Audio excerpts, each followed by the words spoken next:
हाय, मैं जानकी हूँ। आज मैं एक थ्रिलर क्राइम मूवी दी एस्केपिस्ट की स्टोरी बताने जा रही हूँ।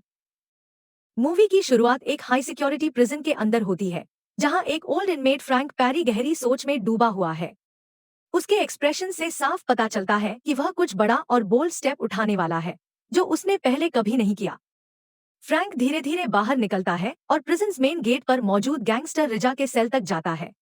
उसी समय प्रिजन लॉन्ड्री रूम में 4 अन्य इनमेट्स भागने की प्लानिंग कर रहे हैं। लेई, जिसे 8 इयर्स की सेंटेंस मिली है, विव बाटिस्टा, जिसे 12 इयर्स की सजा हुई है, ब्रोडी, जो लाइफ इम्प्रिजनमेंट काट रहा है, और लेसी, जो सिर्फ फ्री फूड के लिए जेल में है।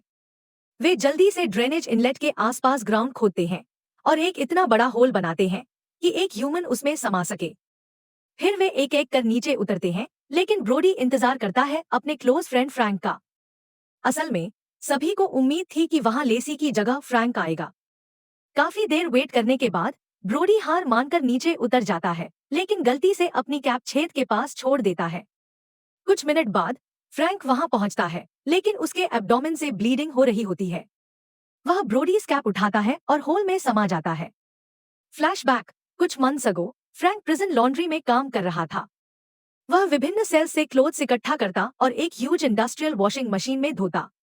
लाइफ इम्प्रिजनमेंट की वजह से उसके पास प्रिजन से एस्केप करने की कोई उम्मीद नहीं थी।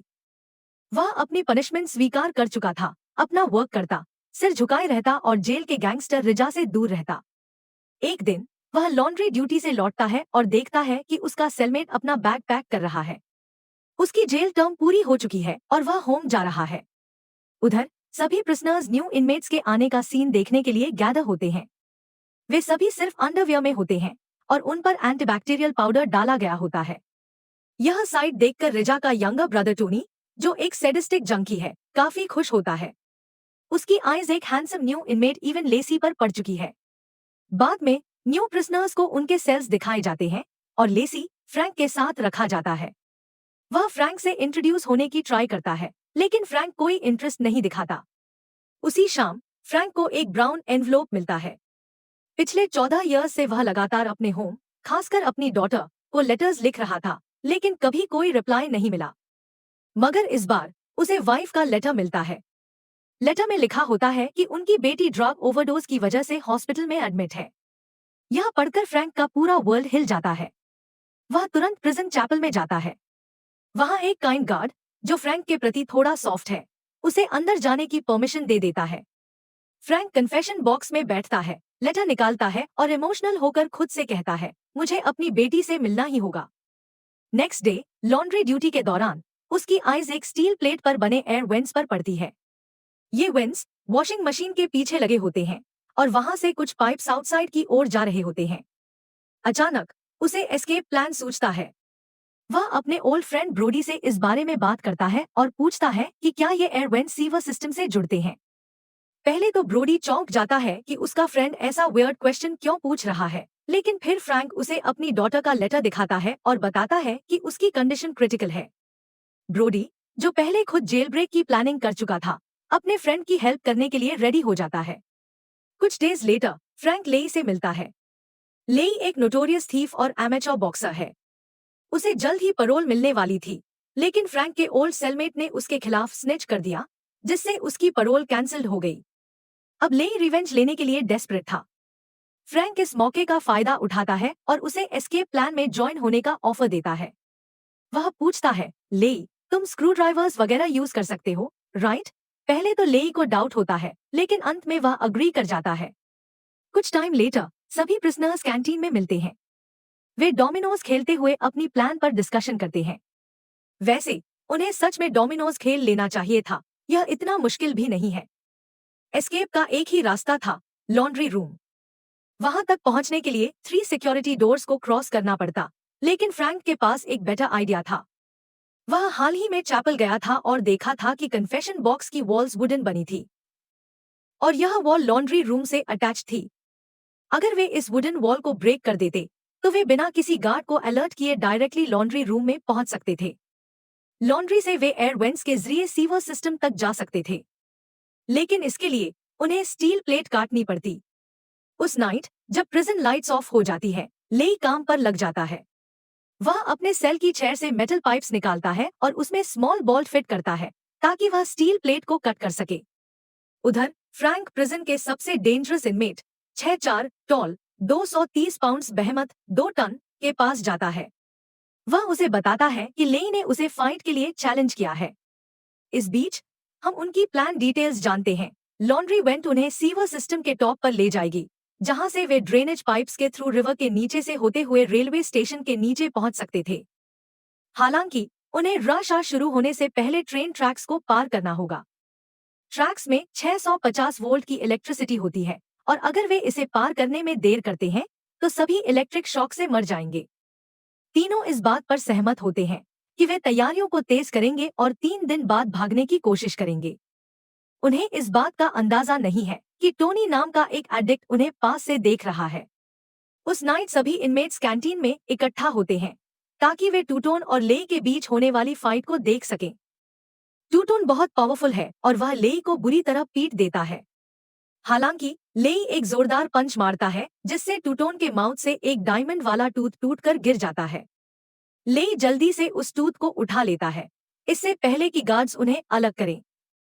बाद में जब सभी सो रहे होते हैं, लेई उस डायमंड को अपने मेटल पाइप टूल पर चिपका देता है जो उसने एक दिन पहले बनाया था। दृश्य फिर प्रेजेंट में बदल जाता है, जहां भागने वाले इनमेट्स का यह ग्रुप वॉशिंग मशीन के पीछे वाली एयर वेंट तक पहुंच जाता है। लेई अपने टूल पर लगे डायमंड की नुकीली धार से स्टील प्लेट को काट देता है। ग्रुप दूसरी तरफ निकल आता है, जहां वे जल्द ही सीवर्स देखते हैं। दुर्भाग्य से अब उन्हें सीवर्स के अंदर गहराई तक जाना होगा ताकि वे प्रिजन के पास बहने वाली रिवर के नीचे से निकल सकें। पास में वापस सभी इनमेट्स कॉमन शावर रूम में नहा रहे होते हैं। टोनी, जिसने उनकी डिस्कशन देखी थी, फ्रैंक के पास जाता है और पूछता है कि क्या सब कुछ ठीक है। यह स्पष्ट है कि वह जानता है कि फ्रैंक कुछ करने की प्लान बना रहा है। वह फ्रैंक से कहता है कि वह अपने सेल का डोर खुला रखे और अगले दिन उससे मिलने का प्रॉमिस करता है।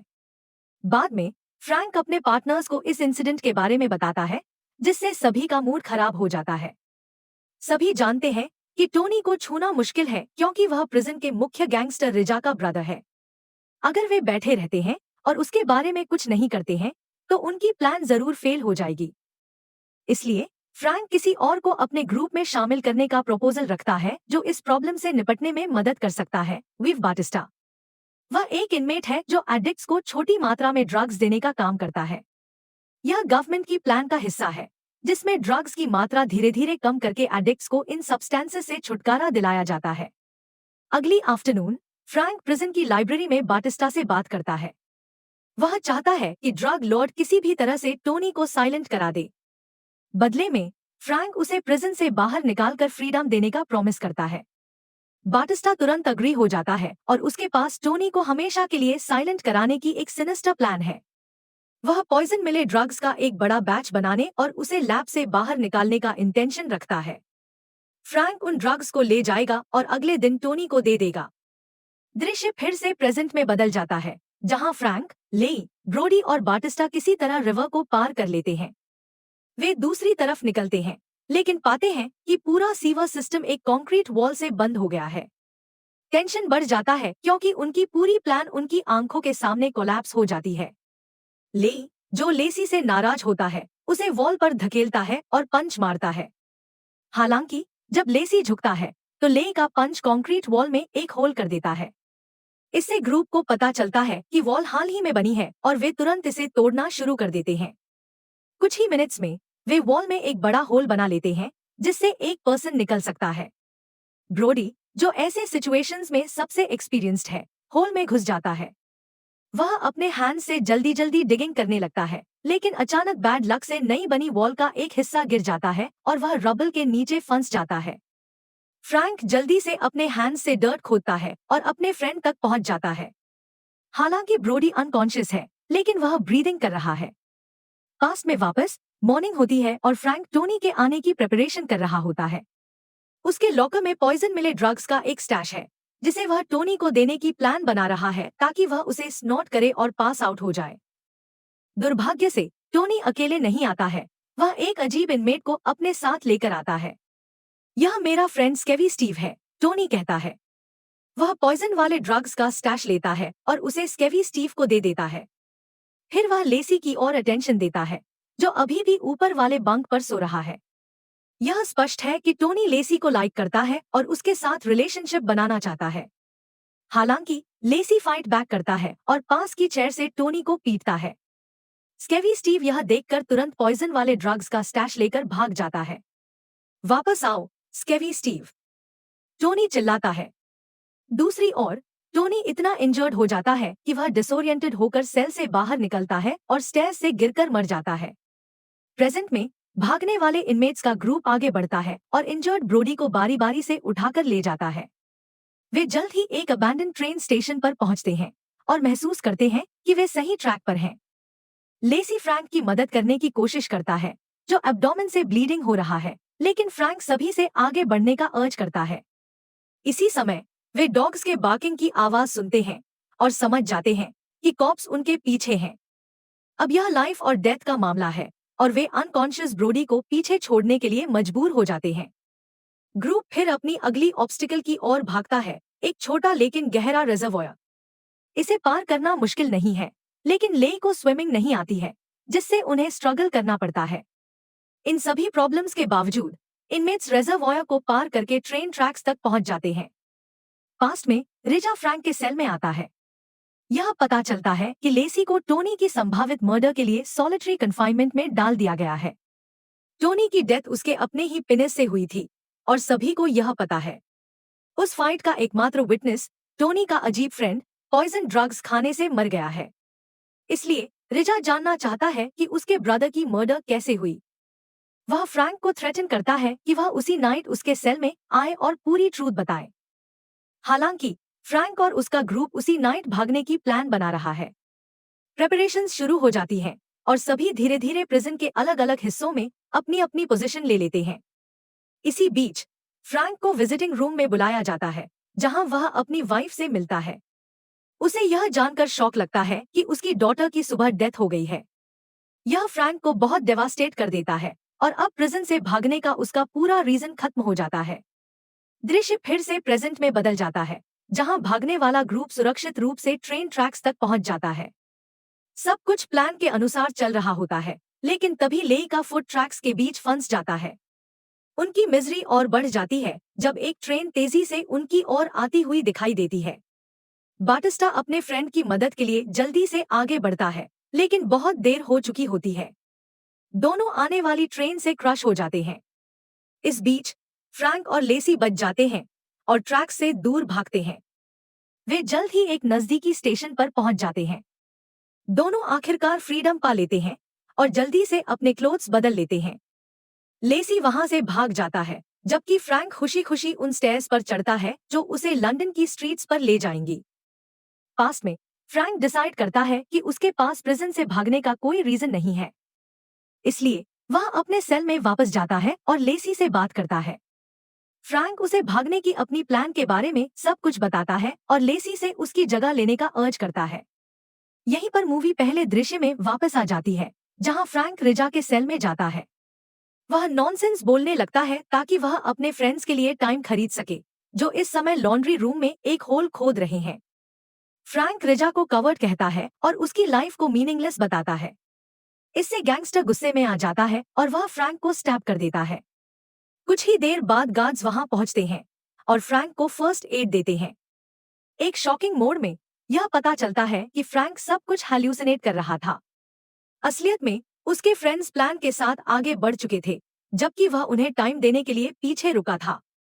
मूवी खत्म होती है जब फ्रैंक धीरे धीरे अनकॉन्शियस होता है और लंदन की स्ट्रीट्स पर अपनी डॉटर से मिल। इस तरह की और वीडियो के लिए सब्सक्राइब करें, नोटिफिकेशन चालू करें और चैनल की मदद करने के लिए वीडियो को लाइक करें। देखने के लिए धन्यवाद।